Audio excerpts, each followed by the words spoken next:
నాగార్జునసాగర్ శాసనసభ్యుడు జైవీర్ రెడ్డి కీలక నిర్ణయం తీసుకున్నారు. తన వాహనాలకు ఎమ్మెల్యే స్టిక్కర్లను తొలగించారు.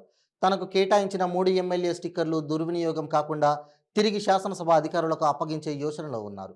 ఎమ్మెల్యే స్టిక్కర్లను తొలగించిన ఎమ్మెల్యే జైవీర్ రెడ్డి తాను ప్రయాణించే ప్రతి వాహనానికి ఫాస్ట్ ట్యాగ్ ఏర్పాటు చేసుకున్నారు. టోల్ ప్లాజా వద్ద సామాన్య వాహనదారుల వలె వెళ్లాలని నిర్ణయం తీసుకున్నారు. తన వెంట వచ్చే సిబ్బంది అనుచరులను కూడా సాధారణ లైన్లో వెళ్లాలని ఆదేశించారు.